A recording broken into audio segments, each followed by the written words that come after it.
Hello, and welcome to Skill Building Beyond the Bell, part of the North Carolina Virtual Synergy Conference.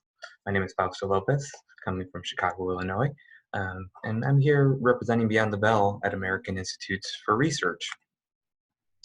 American Institutes for Research, or AIR, we have a mission to generate and use rigorous evidence to contribute to a better and more equitable world, specifically with a focus on youth development and supportive learning environments, or the educational and learning spaces where our young people have an opportunity to explore and engage in their positive development. Again, specifically within the different spaces, including schools, out of school time learning settings, and specifically thinking through all of those valuable and important ecologies, including their families, school community, and then their broader community. Today we are here specifically because AIR supports the After School and Technical Assistance Collaborative funded by the CS Mott Foundation, where we support the 50-state after-school network as part of the collaborative. And you'll see here that then we really support that with resource development, content expertise, some training and speaking engagements similar to what we'll be working with today, and technical support. Today, the agenda that we're going to go through will be a bit staggered, obviously within this recording. I'm going to give you an overview of the Beyond the Bell toolkit, really the framing, really to put into perspective the different tools that I'll be referencing today and that you have accessible to you. I will also take time throughout the presentation to pause, where I'll give you some instructions depending on how you're viewing this, either solo or with a team, with some tips about how you can take the tools, take some time to work on them, and then re-engage with the recording. We'll talk a little bit about youth development, as the toolkit is grounded in youth development. We will talk about intentionality, again, as embedded in a youth development approach, and how that can support the development of quality activities or quality offerings that promote activity building, specifically around some of the research base and talking through some of the main topics like academic enrichment, and then thinking about rounding out our work by connecting them pretty explicitly to the academic learning standards that our young people and that the school systems and our partners within the school at times really need to push out and make sure that we find some good alignment. There we go. So Beyond the Bell is a tool of tools and services where we have really made sure to put in perspective the different range of after-school systems and organizational processes that underpin quality after-school programming and expanded learning programs. It is a toolkit. Once upon a time as a book, still lives as a book, but more and more we also have digital offerings within Beyond the Bell that you can look into, and you'll have more information at the end of the session. Beyond the Bell toolkit is framed around continuous improvement. We think about continuous improvement as a cycle, really thinking through the development of program offerings, thinking about the implementation of those offerings, and conceptualizing and looking at all the components of what evaluation can look like around program offerings, always with the goal of improvement, always with the idea of a cycle, because we always know that our work is dynamic and our work takes some time to look at and reflect upon. So evaluation can be formal, obviously. There's a lot of benefit of formal evaluation, but specifically really thinking through how we use the opportunity to reflect about our program offerings and really drive improvement at the pulse of programming.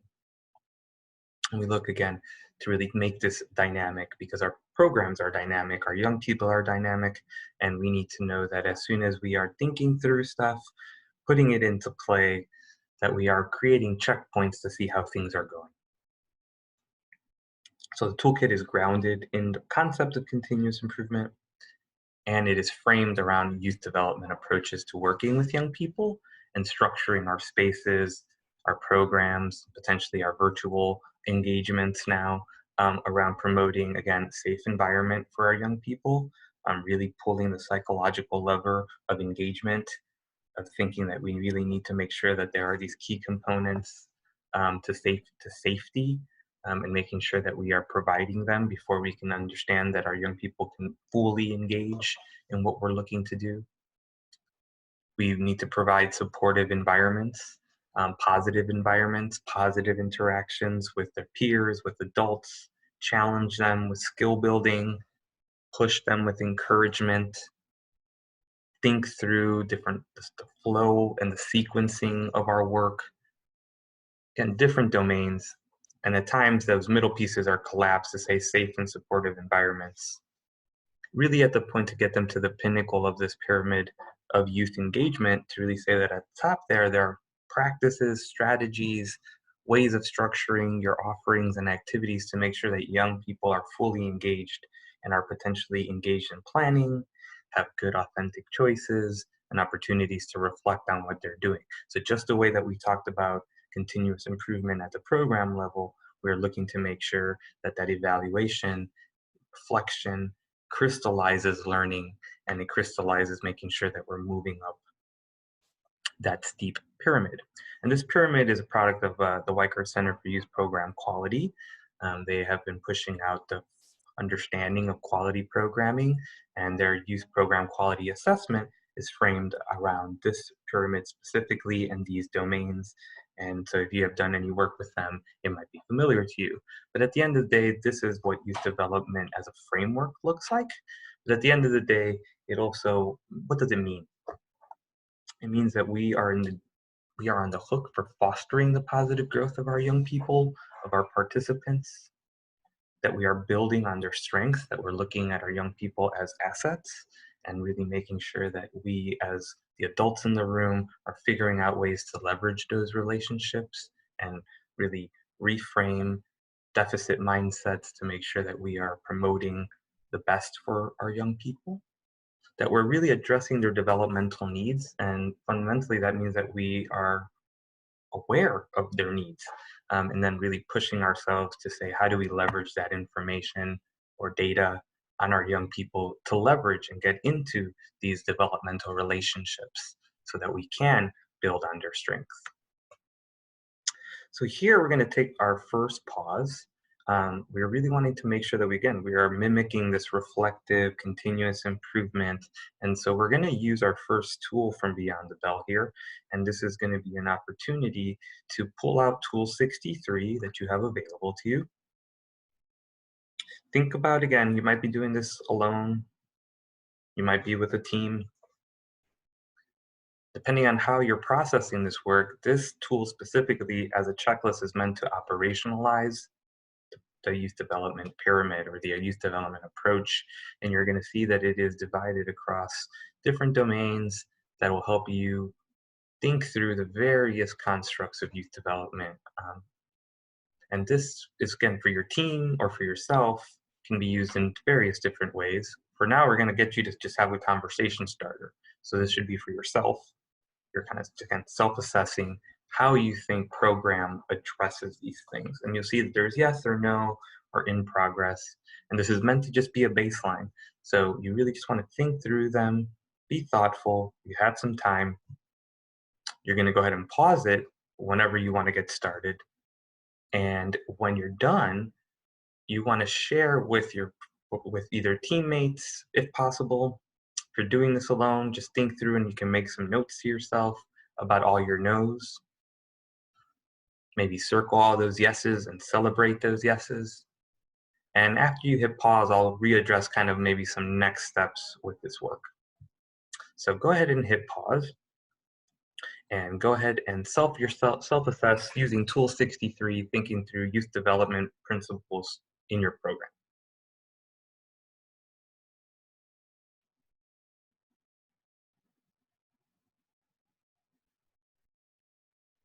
Okay, welcome back. So hopefully now you are a little bit more acquainted with the youth development principles. You see that there's a lot going on. And usually when we're in person, our first question is how many yeses you had or how many no's you had. At this point, really, we're just going to plant some seeds of how you can think about using this tool, either in a professional development offering or an ongoing basis. So you can see that, again, this as a quick diagnostic is kind of just putting us in, are we doing this or aren't we doing this? And that's okay. That's a great place to be because we want to be nimble in this approach. And so looking at those domains and sometimes operationalizing it, maybe you don't need to have everyone reflect on all of those pieces. You can, with this tool, pull out different parts of of different places that you may want your staff to reflect on. Or you can use the whole thing and just get the conversation started, start pushing program goals that address the no's, push action items on all the yeses so that we can sustain all that effort and all that good work. So again, depending on the answers there, and again, you might get different answers depending on when you self-assess. So always using this maybe as a touchstone for how things are going, again, could get us in a good place of using the same language, talking through the same constructs of what we know, puts us in a positive youth development space, and again, and collectively working it so that we again keep those yeses going, keep those in progresses moving, and think through why we have no's to that and what we can do about them. So one of the key components of youth development is intentionality, and congratulations, you're already participating in an intentional practice of planning, of thinking through, of reflecting on your practice and thinking about how to make it better. So again, that work is really about purposeful planning. And so that diagnostic we just did should get us to think again, if you're thinking about your program as a whole, the times you could think about it even at the activity level, you can start using that within your program to get activity leaders to think about this work like this, because we already know that there are specific characteristics that promote these positive outcomes for young people. That's again, learning, skill development, competency development. And what those look like are pretty intentional activities promote and to make sure that we are cognizant as the developers of the activities to make sure that we are being age appropriate, stage appropriate, that we are pushing ourselves to make sure that we are meeting the developmental needs of our young people, which earlier I noted means and implies that we know the developmental milestones of our young people. So this already puts us back into a learning phase of trying to figure out how we leverage that understanding. Maybe that means working with the teacher. Maybe that's developing our own systems of catching or assessing that, again, maybe informally, maybe not as formally as in the school, but we need to get this. If we understand that intentionality, this underpins it, then we need to get access to some of those data. And so again, that could be assessing learning style or different other cognitive things that can just help us better leverage our relationships with our young people as we develop our activities. Again, we also want to be clear and consistent. We want to be fair. Again, this is living in the realm of psychology. Youth development comes out of educational psychology. So one of the clear components of that is consistency, clarity, so that we are not confusing our emerging cognitive brains of our young people any more than they may already be. We want to develop activity plans. We want to be, again, intentional about our flow, which means scripting it out, getting at least some type of understanding of where we want to go with it. Maybe not as rigid as a curriculum, because we know that after school at times has some ebb and flow, but it doesn't mean that we don't want to have a plan. And the biggest thing is that we want to, in that plan, in that sequence, and we'll talk about that in a second, that reflection is a key component, not a if we get there component, not a, oh, we're running out of time, we have 5 minutes left in the activity component, is that we know that reflection, processing information is where learning crystallizes itself.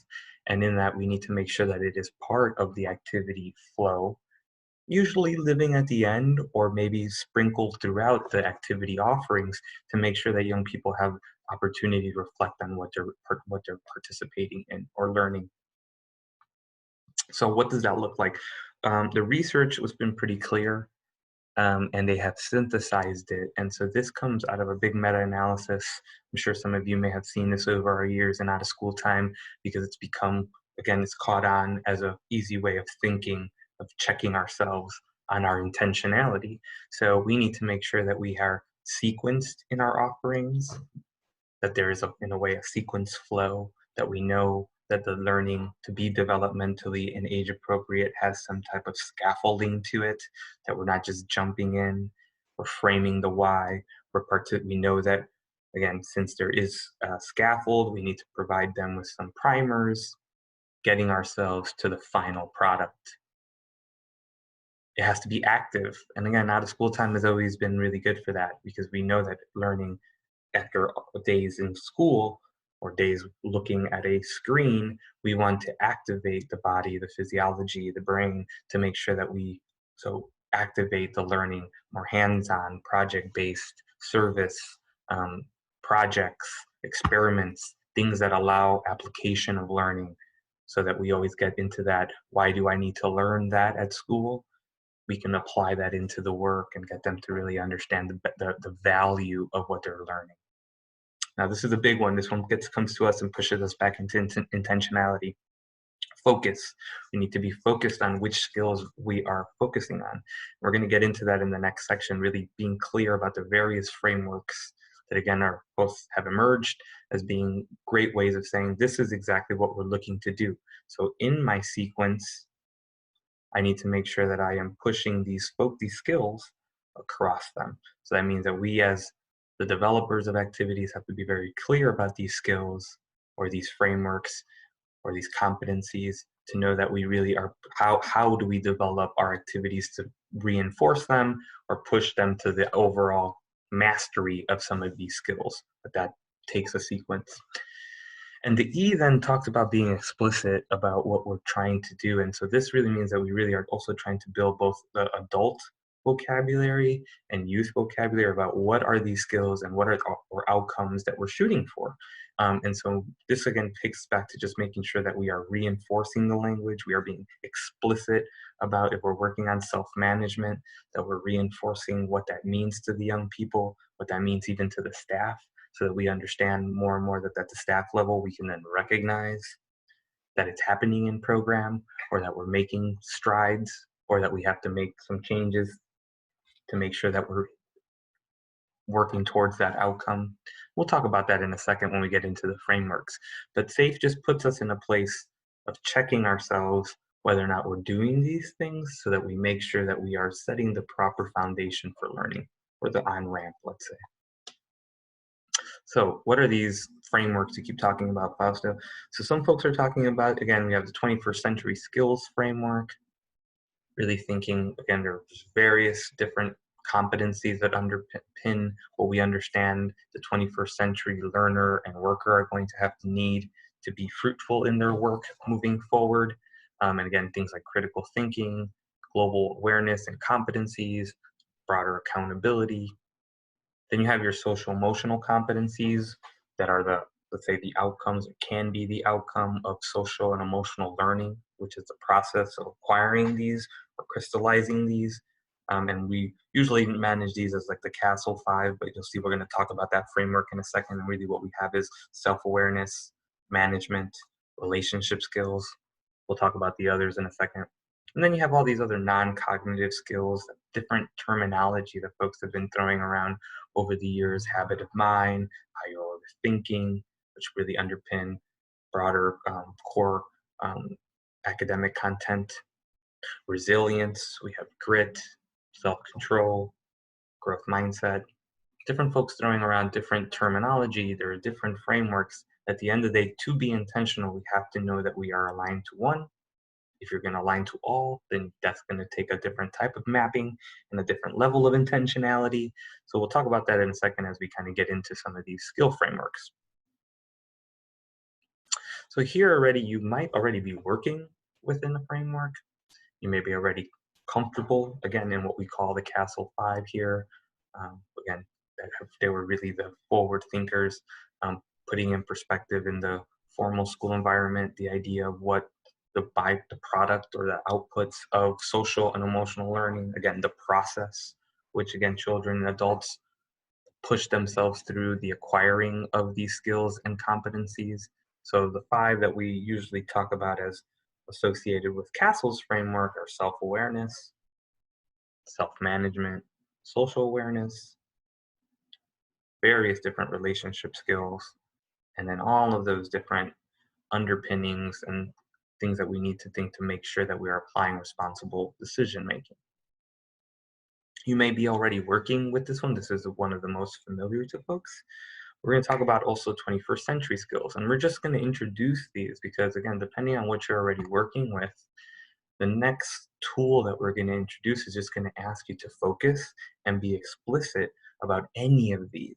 So if you like any of these as you're seeing them, like for instance, civic literacy, you may want to do that. The tools that we're going to give you as a resource will allow you to think through any of these outcomes or outputs of your programming and think, how can I develop my activities to get me here, or to sprinkle them throughout, because you're going to see that a lot of these, specifically because the 21st century skill framework from the Partnership for 21st Century Skills has more than five. So you'll see that some of these could actually live across your offering. So that puts us back into making sure that we're intentional about our thinking and our planning about how we're going to get this and how we're going to sequence this or push different of these competencies throughout our offerings. And we also have employability skills. Again, an important aspect that really talks about putting in perspective what we know our young people will have to apply in a workforce space. And you see that the 21st century skill also framework also puts that in perspective. We know that you're going to need critical thinking and problem solving in a workforce space. Even the general Castle 5 and that relationship skills puts us in that space. All of these different things we need in different spheres, in different places. But these employability skills already thinking about really the end in mind, that when we know that we need to work in the 9 to 5, systems is really thinking through how our young people will put these skills and competencies like interpersonal skills and personal qualities, knowing them, by then putting them in perspective, knowing how they can work better in teams. Again, technology isn't going away and has become a bigger imperative now. Broader systems thinking or meta cognitive aspects to applying that, clear communication skills, critical thinking, resource management. So you'll see that all of these are not necessarily in that, they cross over a lot. So it's not that you're doing one or not doing any of the other. The question here is really to say that at the end of the day, our young people need all of these. It just will help us in our planning and in our scripting out our sequence or developing our safe activities to really just keep these handy. And so you'll see that, again, we have this as the PowerPoint as a reference guide. When we give you the tool, we're going to ask you to pick some of these to develop your activity. So we'll get to that shortly. So for a long time, this work has lived in the academic enrichment space. And that is our work. And what we're really going to push us now, again, using another tool, is to put a lot of what I just spoke to you about in play. So this is going to give you an opportunity to really think through and start scripting an academic enrichment activity for your young people. Now, already referencing those past frameworks, you're going to need those handy. You're going to need tool 75, and you're going to have to work through this tool, again, either alone or with a team. Maybe if you're doing this with a team, you can think through these different constructs with them. You'll see that the tool really breaks down what is an academic enrichment activity. And you'll see that it is mostly based on young people's expressed needs and interests. So already putting us in a space that we need to know those needs and interests. We need to know potentially that your young people are having trouble in a specific academic area, to make sure that you're supporting them with something interesting in this enrichment space that supports that, either through maybe a STEM activity, cooking, applied arts. You need to know their interests so that again, is a clear lever for engagement. this idea that if you know what they're really into, then you can create those bridges of the learning to something that they're already interested in. So again, either a sport, some type of other academic, some type of other interest. So again, times we've seen a bridge for literacy for young people who are struggling there with comic books, if they're interested in comic books, or you find out what they're interested in reading and you have them start there for comfort. Okay, different ways of doing it. Just want to make sure that you are cognizant of that all young people are not the same and we need to differentiate our places of support. You want to link them to what they're studying in school, which already puts us in a place of having to be intentional of our connections with the school day and thinking about what's happening in their school curriculum, their daily life, whether or not they're coming up on a big test. And maybe it's not academic content, but it's more processing and getting them to think through how they're going to take said test. Again, we just need to know what's happening in their lives so we can connect it more intentionally. We want to be intentional about incorporating the academic content so that again, it's really thinking through the application of it.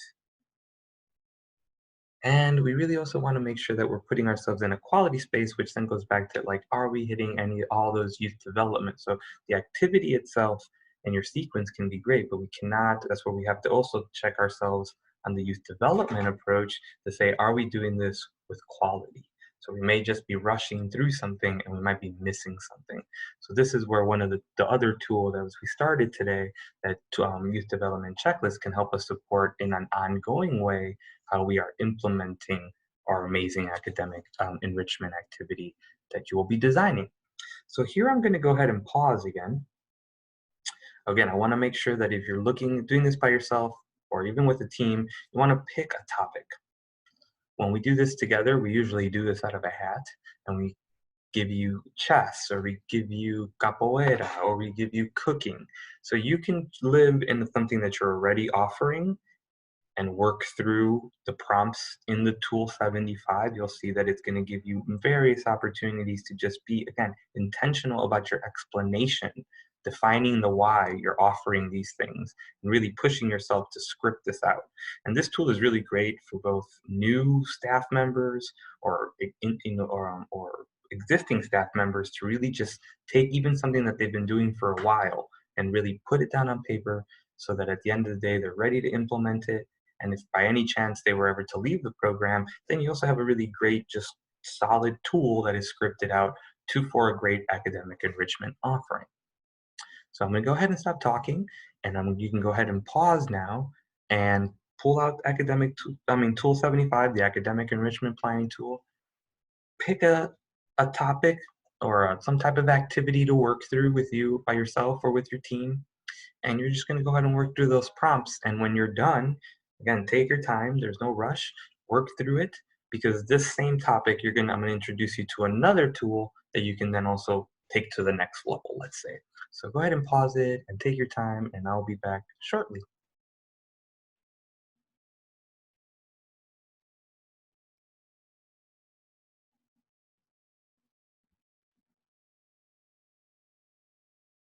Okay, welcome back. I'm hoping that here you've had a good time. You've had a great opportunity to look through these domains and really work through your topic at the activity that you've chosen to really script out. And now you have a great academic enrichment activity that you can think about implementing in your program or sharing with colleagues or really working through as you go along. Now you'll see that it worked you through pushing across, again, hands-on, making the activity interactive, again, connecting it to young people's lives, pushing or thinking through the academic content. Again, this one doesn't always have to be so connected. Again, depending on the age range or the the grade of the young person, you can make some different types of connections. But the idea is to talk it through and try to bring as much understanding or insights to what they're learning as possible. Again, you want to make sure that you're authentic decisions making opportunities for our young people so that you're really giving them the opportunity to develop that agency and their own type of independent thought. Leadership, again, another great opportunity just pushing us to think, how are we doing this? How are we making sure that they're feeling some type of leadership opportunity? What does that even mean? Are they presenting? Do they even want to present? Again, we have to be responsive to them, and leadership looks different in different scenarios. So we have to just think about it either, again, as an individual activity designer, or obviously if you're doing it with a team, it's a great opportunity to discuss these things. Again, how are we pushing the positive and those strong relationships between peers, and especially all of our caring adults? How are we creating opportunities for structured peer-to-peer learning, maybe some mentoring? And it all depends on how you want to do and what's going on in your program. But again, with going through these tools provides us an opportunity to just think through the breadth of what we want to do with them. And again, check ourselves on age and make sure that it's age and ability appropriate, and we're not always just assuming that all of our young people can participate. Again, we want to just make sure that we're talking it through. You all know your young people best. So again, these considerations just come to make sure that we want to check ourselves as we develop our activities. Now, Tool 70 this is a great opportunity to think about your same activity that you just designed and you just worked through in Tool 75, and look at Tool 70, which is going to push you through making sure and really, again, scripting out and being very thoughtful or intentional about your your sequence, how it's going to be active, what it's focusing on, and how you're going to be explicit about this learning.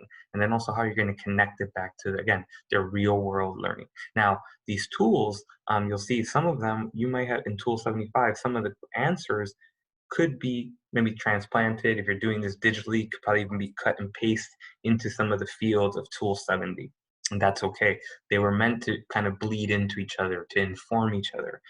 Since you're not looking at the whole toolkit and just individual tools, just making sure that you see the connection, that it's okay if you thought it out in Tool 75, bring some of that good thinking into Tool 70. That's no problem. And then you'll see that the prompts are just going to ask you either to make assurances or push you to think about it in a deeper way. And again, and if you find yourself hitting a wall, that's always an opportunity to circle that and say, how do I make that happen? Who else do I have to involve in this if this is something that I know is what will resonate with our young people or with my young people? And you'll see that it's going to have you focus again on specific. So if you're going to be focused and explicit, this is where you also want to make sure that you are either focusing on those Castle 5, or maybe going back and looking at those 21st century skill bullets or those employability bullets and say, this is also, we know what we're trying to infuse or sprinkle throughout this so that our young people have exposure to it and hopefully develop, or at least are moving towards the development of those skills and competencies. So I'm going to go ahead again, and here you can go ahead and pause, pull out Tool 70. You may want to go back to those slides around Tool 20, around those 21st century skills and those SEL, unless you have them memorized, which is fine. Again, you'll see that the tool will work you through it. Go ahead and follow those prompts. Take your time. And just go ahead and hit play when you are done.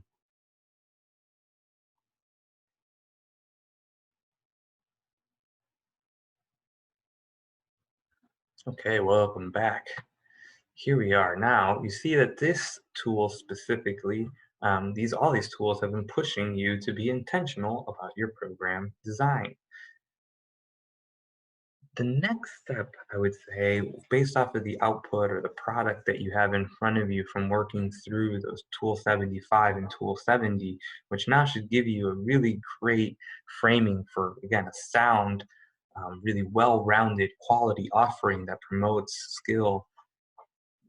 engagement, and thus can promote or can help develop those competencies in your young people.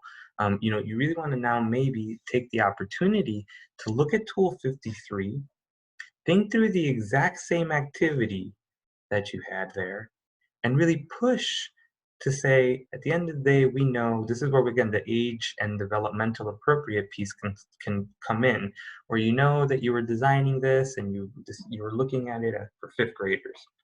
This is the opportunity to go to your state standards and really be explicit about how they connect to the learning that has been established in the school day.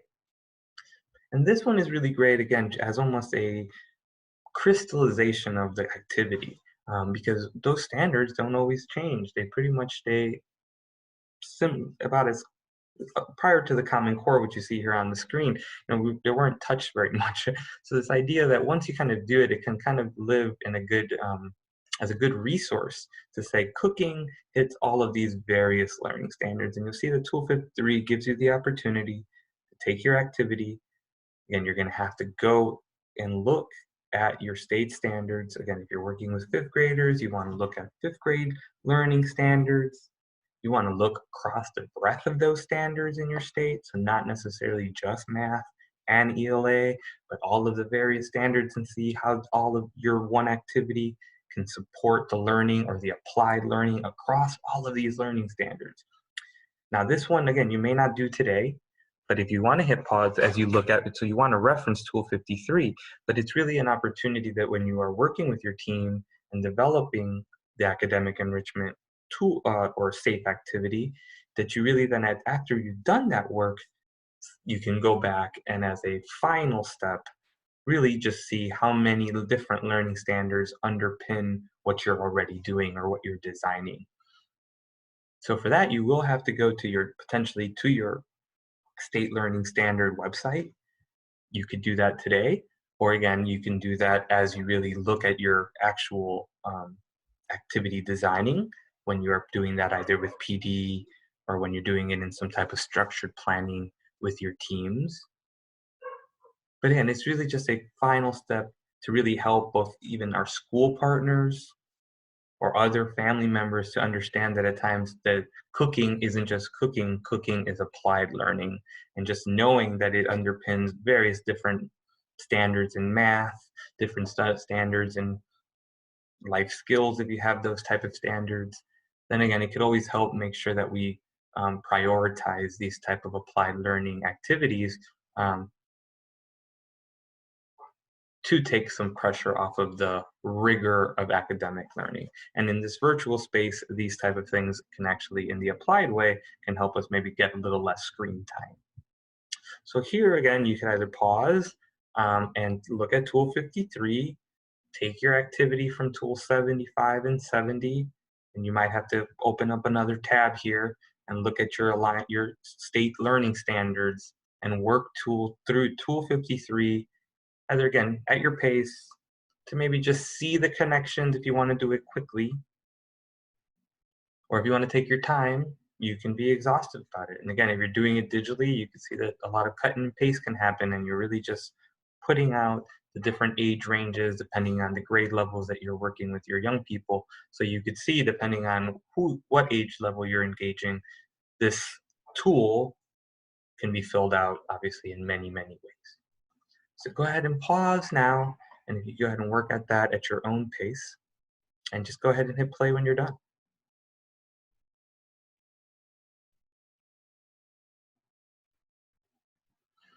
All right, so now what you have in front of you is a well-rounded, quality, academic, safe activity that, again, through your work, will now thinking through the implementation of that activity and engaging your young people, pushing yourself to check your youth development approach through that checklist as you really implement that reflection as it goes along will help you make sure that it is resonating with your young people, that all the hard work that you do either today or when you take these tools back to your team and do it in a structured planning way or assign it as their own individual PD activity, that through this work you are creating a good structured offering that can be implemented either from year to year, can be sustained and put in a program plan that says like this is our cooking academic enrichment um, activity because we have thought it out and it is well scripted out the way and with the support of Beyond the Bell tools. And with that, this concludes our time together. Again, hopefully you have taken the opportunity to really work through the tools and really push out your thinking about your applied youth development program and really thinking through the activities that you offer to your young people. as I said, you have these tools available to you, and so you are in a way, the sky's the limit to how many activities you can work through here, script out. Again, not every part of the tool that you see has to be filled out. As we designed them, we wanted to be exhaustive about what it takes. However, at the times, if you can't fill them out or having trouble filling them out, that again, that's pushing the cycle of improvement, because we'd rather you think through it and be intentional to work how to make sure that it can happen in a great way, in a quality way, and then keep checking yourself and your team on that concept of quality, on that youth development approach, to make sure that all that is being put down on paper is implemented on the ground or in front of your young people with authenticity and pushing really the best interest of the young people at heart. Thank you so very much for spending some time with me today. Any questions that you have, you see that our contact information is here, and we will be happy to answer anything that comes about in your time reviewing this module or any of the work that you might be doing in the future. Thank you.